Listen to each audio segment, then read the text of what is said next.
Student class 11th हम पढ़ रहे थे फर्स्ट चैप्टर भारतीय गायिकाओं में बेजोड़ लता मंगेशकर के बारे में पढ़ रहे थे। पेज नंबर 5 हमें आज पढ़ना है। पेज नंबर 4 तक हम पढ़ चुके हैं लता मंगेशकर के बारे में, तो वो उनके बारे में हम पढ़ चुके थे।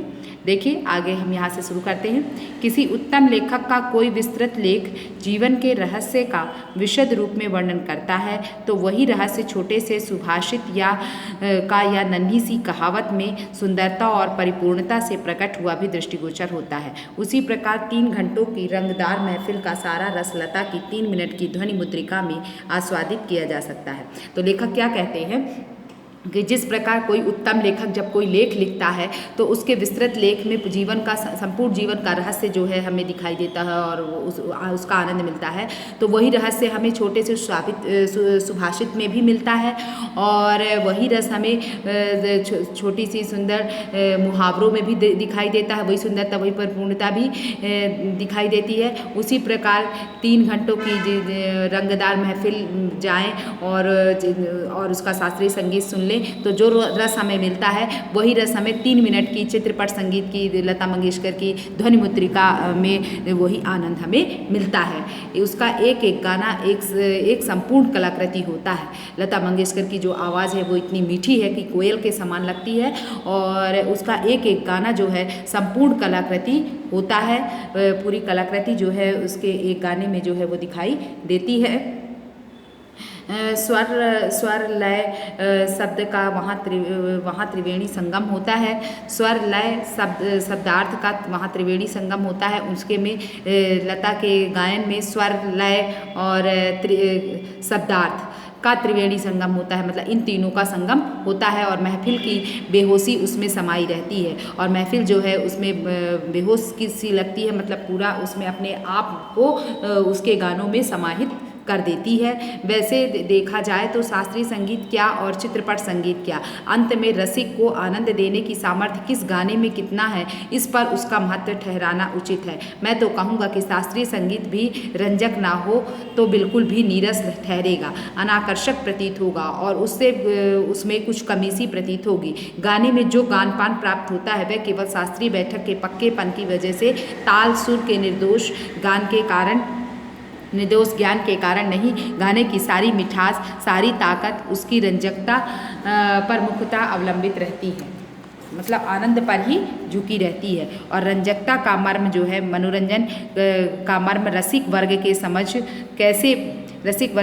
कैसे प्रस्तुत किया जाए, किसी रीति से उसकी बैठक बिठाई जाए और श्रोताओं से कैसे सुसंवाद साधा जाए, इसमें समाविष्ट होता है कि जो बैठक बैठी हुई है, जिस तरह लोग बैठे हुए हैं, रसिक वर्ग जो है जो इसका आनंद लेने के लिए आए हैं, उनके सामने किस तरह अपनी बात प्रस्तुत की जाए, किस तरह उनकी बैठक बिठाई जाए और उनसे किस तरह की बातें की जाए, ये सारी चीज़ें उसमें समाविष्ट होती हैं, मतलब सारी चीज़ें समाहित होती हैं। किसी मनुष्य का अस्थि पंजर और एक प्रतिभाशाली कलाकार द्वारा उसी मनुष्य का तैल चित्र, इन दोनों में जो अंतर होगा वही गायन के शास्त्रीय ज्ञान और उसकी स्वरों द्वारा की गई सुसंगत अभिव्यक्ति में होगा। किसी मनुष्य का अस्थि पंजर, अगर मनुष्य का अस्थि पंजर मतलब जो हाड़ मांस का हड्डियों का शरीर जो है, मतलब मांस हटा दिया जाए तो केवल हड्डी जो बचेगी तो उसे अस्थि पंजर कहेंगे, और एक प्रतिभाशाली कलाकार द्वारा उसी मनुष्य का तैल चित्र, इन दोनों में जो अंतर होगा वो तो जो प्रतिभाशाली कलाकार जब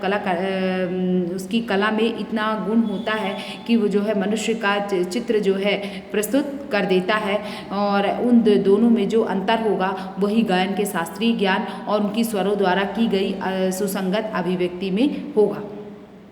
संगति के क्षेत्र में लता का स्थान अव्वल दर्जे के खानदानी गायक के समान ही मानना पड़ेगा। क्या लता 3 घंटों की महफिल जमा सकती है? ऐसा संशय व्यक्त करने वालों से मुझे भी एक प्रश्न पूछना है। क्या कोई पहली श्रेणी का गायक 3 मिनट की अवधि में चित्रपट का कोई गाना उसकी इतनी कुशलता और रसोत्कटता से गा सकेगा? नहीं, यही इस प्रश्न का उत्तर उन्हें देना पड़ेगा। खानदानी गवैयों का ऐसा भी दावा है कि चित्रपट संगीत के कारण लोगों की अभिरुचि बिगड़ गई है। चित्रपट संगीत ने लोगों के कान बिगाड़ दिए हैं, ऐसा आरोप लगाया जाता है, पर मैं समझता हूँ कि चित्रपट संगीत ने लोगों के कान खराब नहीं किए हैं, उल्टे सुधार दिए हैं। ये विचार पहले ही व्यक्त किए हैं और उनकी पुनरुक्ति नहीं करूँगा। सच ये बात तो यह है कि हमारे शास्त्रीय गायक बड़ी आत्मसंतुष्ट वृत्ति के हैं। संगीत के क्षेत्र में उन्होंने अपनी हुकुमशाही स्थापित कर रखी है। शास्त्र शुद्धता के कर्मकांड को उन्होंने आवश्यकता से अधिक महत्व दे रखा है मगर चित्रपट संगीत द्वारा लोगों की अभिजात्य संगीत से जान पहचान होने लगी है। उनकी चिकित्सक और चौकस वृत्ति अब बढ़ती जा रही है। केवल शास्त्र शुद्ध और नीरस गाना उन्हें नहीं चाहिए, उन्हें तो सुरीला और भावपूर्ण गाना चाहिए। लोगों को अब शास्त्र शुद्ध जो है उन्हें गाना नहीं चाहिए, उन्हें नीरस गाना नहीं चाहिए, उन्हें तो केवल सुरीला और भावपूर्ण गाना पसंद है। लोगों को यह क्रांति चित्रपट संगीत ही लाया है। चित्रपट संगीत समाज की संगीत विषयक अभिरुचि में प्रभावशाली मोड़ लाया है। चित्रपट संगीत की लचकदारी उसका एक और सामर्थ्य है, ऐसा मुझे लगता है। उस संगीत की मान्यताएं, मर्यादाएं, झंझटें सब कुछ निराली हैं। चित्रपट संगीत का तंत्र ही अलग है। यहाँ नवनिर्मित भी की बहुत गुंजाइश है। जैसा शास्त्रीय रागदारी का चित्रपट संगीत दिग्दर्शकों ने उपयोग किया, उसी प्रकार राजस्थानी, पंजाबी, बंगाली प्रदेश के लोकगीतों के भंडार को भी उन्होंने खूब लूटा है। ये हमारे ध्यान में रहना चाहिए।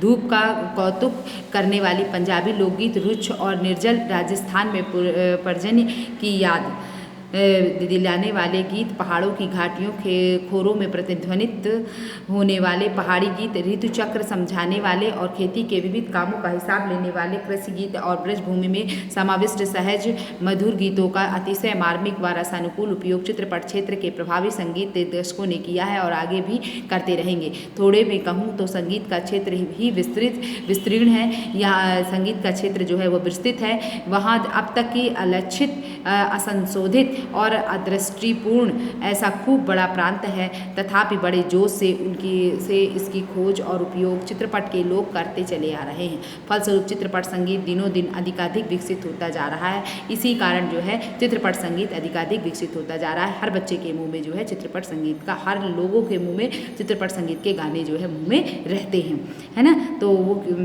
ऐसे इस चित्रपट संगीत क्षेत्र की लता अनभिषिक्त साम्राज्ञी हैं, बेताज साम्राज्ञी हैं और भी कई पार्श्व गायक गायिकाएं हैं, पर लता की लोकप्रियता इन सभी से कहीं अधिक है। उनकी लोकप्रियता के शिखर का स्थान अचल है।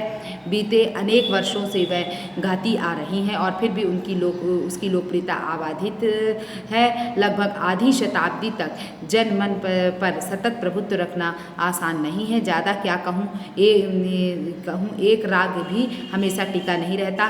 भारत के कोने कोने में लता का गाना जा पहुँचे, यही नहीं परदेश में भी उनका गाना सुनकर लोग पागल हो उठे हैं।